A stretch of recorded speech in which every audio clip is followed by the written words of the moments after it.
Halo, ketemu lagi dengan Dokter Made Hipnotis.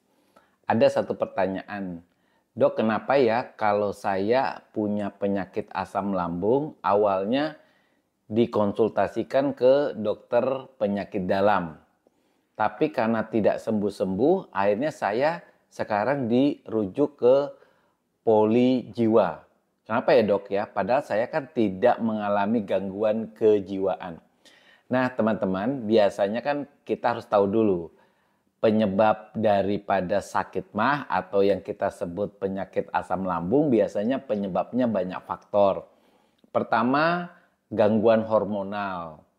Jadi ada kondisi tertentu seseorang di mana hormonnya terganggu. Karena hormonnya terganggu, biasanya asam lambungnya bisa naik. Misalnya lah pada orang-orang yang hamil, ya kan terjadi perubahan hormonal pada diri wanita tersebut. Nah, biasanya ini memacu lambungnya untuk memproduksi asam lambung yang lebih banyak, sehingga biasanya orang yang hamil tersebut bisa mengalami mual dan muntah. Yang kedua, efek samping obat-obat tertentu. Ada loh obat-obat tertentu yang efek sampingnya justru membuat asam lambungnya meningkat. Contohnya ya, obat-obat gula ya yang disebut dengan metformin. Nah, metformin juga punya efek, salah satunya efek sampingnya berupa sakit mah. Jadi efek samping ini belum tentu terjadi pada setiap orang ya.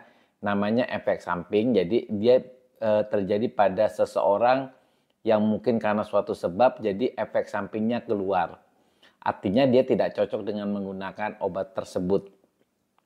Yang ketiga, efek dari makanan tertentu.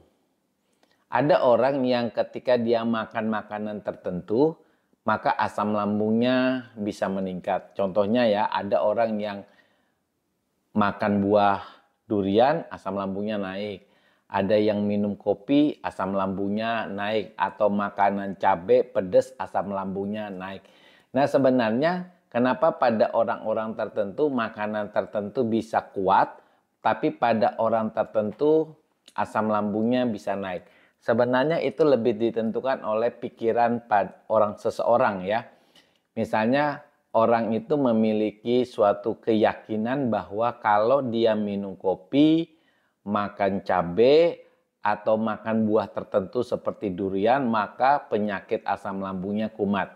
Nah, keyakinan inilah yang membuat asam lambungnya naik, bukan sebenarnya makanan tersebut. Karena ketika dia meyakini bahwa apa yang dia makan itu memacu asam lambung, biasanya memang itu yang akan terjadi. Nah, yang keempat itu adalah faktor kecemasan, faktor rasa khawatir yang berlebihan. Ini juga bisa memacu asam lambung. Nah, ketika dicari faktor-faktor yang lainnya, malah ditemukan faktor kemungkinan rasa cemas, rasa takut. Nah, itulah yang membuat pemacu asam lambung. Maka teman-teman yang memiliki asam lambung bisa saja dikonsultasikan ke dokter psikiater ya. Nah, teman-teman, bagaimana hubungan antara kecemasan dengan asam lambung? Ketika orang mengalami cemas atau rasa takut, maka biasanya terjadi perubahan fisik di mana ketika dia cemas, produksi asam lambungnya mulai meningkat. Sphincter atau pintu atau sekat yang berada di atas lambung yang kita sebut sphincter oesophagus bagian bawah itu terbuka pada saat kita cemas. Dan keterbukaan daripada sphincter ini bisa memacu asam lambungnya naik ke daerah kerongkongan yang lebih atas daripada lambung. Maka keluhannya bisa berupa sakit ulu hati, dada terasa panas terbakar, rasa pahit di mulut, rasa asam di mulut, bahkan bisa sampai muntah-muntah. Nah, kalau penyebabnya ternyata kejiwaan atau psikis seseorang, tentu dia harus diberikan obat psikis dulu ya untuk menenangkan orang tersebut, karena secara otomatis ketika jiwanya tenang, ya, otomatis produksi asam lambungnya akan menurun dan pintu atau sphincter atau sekat yang ada di atas lambungnya akan menutup kembali sehingga asam lambungnya tidak naik ke atas. Oke teman-teman, itu jawaban dokter untuk menjawab, ada sebagian yang menjawab kenapa orang sakit MAH itu kadang-kadang dikonsulkan ke psikiater. Oke, teman-teman tetap semangat.